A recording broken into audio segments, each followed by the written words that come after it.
Hi friends, kitchen queen ಚಾನೆಲ್ಗೆ ಸ್ವಾಗತ. ಇವತ್ತು ನಾನು ನಿಮಗೆ ಜೋಳದ ರೊಟ್ಟಿ ಮೆಂತೆ ಪಲ್ಯ ಹೇಗೆ ಮಾಡೋದು ಅಂತ ಹೇಳ್ಕೊಡ್ತಾ ಇದ್ದೀನಿ. ಮೊದಲು ಒಂದು ಬಾಣಲೆಗೆ 1 ಕಪ್ನಷ್ಟು ನೀರನ್ನು ಬಿಸಿ ಮಾಡಲು ಇಟ್ಟುಕೊಳ್ಳಬೇಕು.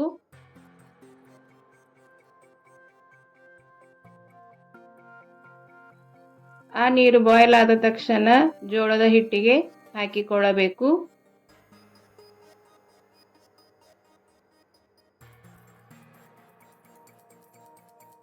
ಹಾಕಿಕೊಂಡು ಸ್ಪೂನ್ನಿಂದ ಈ ರೀತಿ ಹಿಟ್ಟನ್ನು ಮಿಕ್ಸ್ ಮಾಡಿಕೊಳ್ಳಬೇಕು.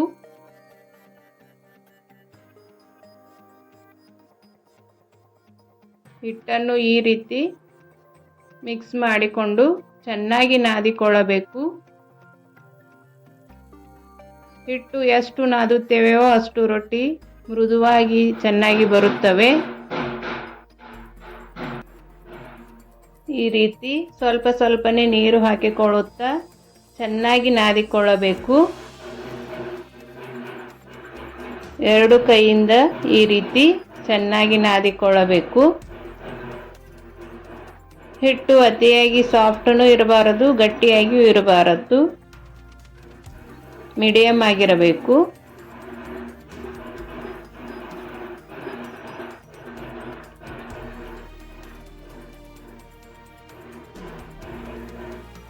ಈ ರೀತಿ ಇರಬೇಕು.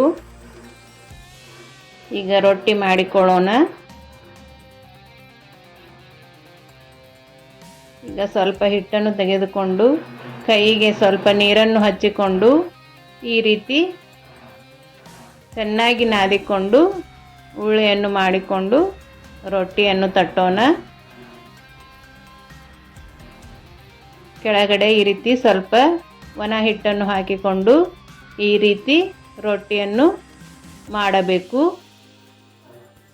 ಒಂದು ಕೈಯಿಂದ ರೊಟ್ಟಿಯನ್ನು ಸರಿಸುತ್ತಾ ಒಂದು ಕೈಯಿಂದ ಬಡಿಯುತ್ತಾ ರೊಟ್ಟಿಯನ್ನು ರೌಂಡ್ ಆಗಿ ತಟ್ಟಬೇಕು.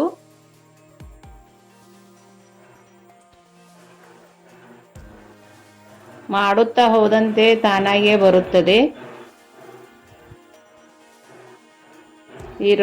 ಈ ರೀತಿ ರೊಟ್ಟಿ ಆದ ತಕ್ಷಣ ಹೀಗೆ ಒಂದು ಕೈಗೆ ಹಾಕಿಕೊಂಡು ಹಿಟ್ಟು ಹಚ್ಚಿದ ಭಾಗ ಮೇಲೆ ಬರುವಂತೆ ತವೆಗೆ ಹಾಕಿಕೊಳ್ಳಬೇಕು. ತವೆಯನ್ನು ಮುಂಚೆಯೇ ಆನ್ ಮಾಡಿ ಇಟ್ಟುಕೊಳ್ಳಬೇಕು. ಮೇಲ್ಗಡೆಯಿಂದ ಈ ರೀತಿ ಸ್ವಲ್ಪ ನೀರನ್ನು ಹಚ್ಚಿಕೊಳ್ಳಬೇಕು.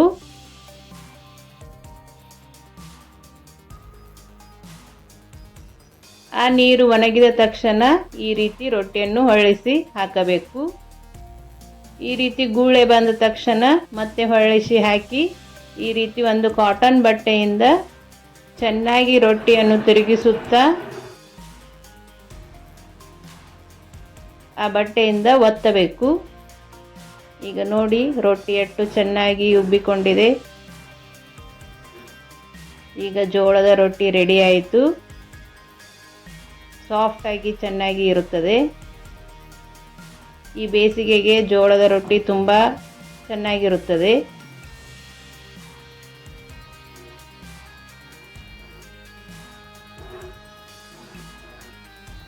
ಈಗ ಮೆಂತೆ ಪಲ್ಯ ಹೇಗೆ ಮಾಡೋದು ಅಂತ ಹೇಳಿಕೊಡ್ತಾ ಇದ್ದೀನಿ. ಮೊದಲು ಒಂದು ಬಾಣಲೆಗೆ 1 ಕಪ್ನಷ್ಟು ತೊಗರಿಬೇಳೆಯನ್ನು ಹಾಕಿಕೊಳ್ಳಬೇಕು. ಅದಕ್ಕೆ ಸಣ್ಣಗೆ ಕಟ್ ಮಾಡಿಟ್ಟುಕೊಂಡು ತೊಳೆದಿಟ್ಟುಕೊಂಡಿರುವಂಥ ಮೆಂತೆ ಪಲ್ಯವನ್ನು ಹಾಕಿ 1 ಗ್ಲಾಸ್ ಅಷ್ಟು ನೀರನ್ನು ಹಾಕಿ ಕುಕ್ಕರ್ನಲ್ಲಿ ಇಟ್ಟುಕೊಳ್ಳಬೇಕು. 3 ವಿಷಲ್ ಕುಕ್ಕರ್ ಮಾಡಿಕೊಳ್ಳಬೇಕು. ಪೇಸ್ಟ್ ಮಾಡಿಟ್ಟುಕೊಂಡಿರುವ ಕೆಂಪು ಮೆಣಸಿನಕಾಯಿ, ಬೆಳ್ಳುಳ್ಳಿಯನ್ನು ಸೇರಿಸಿಕೊಳ್ಳಬೇಕು. ಈಗ ಮೇಲ್ಗಡೆಯಿಂದ ಸ್ವಲ್ಪ ಎಣ್ಣೆಯನ್ನು ಹಾಕಿಕೊಳ್ಳಬೇಕು. ಈಗ ರುಚಿಗೆ ತಕ್ಕಷ್ಟು ಉಪ್ಪನ್ನು ಹಾಕಿಕೊಳ್ಳೋಣ. ಸ್ವಲ್ಪ ಅರಿಶಿನವನ್ನು ಹಾಕಿ ಚೆನ್ನಾಗಿ ಮಿಕ್ಸ್ ಮಾಡಿಕೊಂಡು ಈ ರೀತಿ ಬಾಯ್ಲ್ ಆಗಬೇಕು. ಬಾಯ್ಲ್ ಆದರೆ ಮೆಂತೆ ಪಲ್ಯ ರೆಡಿ ಆಯಿತು. ಈಗ ಉತ್ತರ ಕರ್ನಾಟಕದ ಸ್ಪೆಷಲ್ ರೊಟ್ಟಿ ಊಟ ರೆಡಿ ಆಯಿತು. ಗಜ್ರಿ ಚಟ್ನಿ ರೆಸಿಪಿ ಈಗಾಗಲೇ ನನ್ನ ಚಾನಲ್ನಲ್ಲಿದೆ. ಅದರ ಲಿಂಕ್ ಡಿಸ್ಕ್ರಿಪ್ಷನಲ್ಲಿ ಕೊಟ್ಟಿರ್ತೀನಿ, ಚೆಕ್ ಮಾಡ್ಕೊಳ್ಳಿ.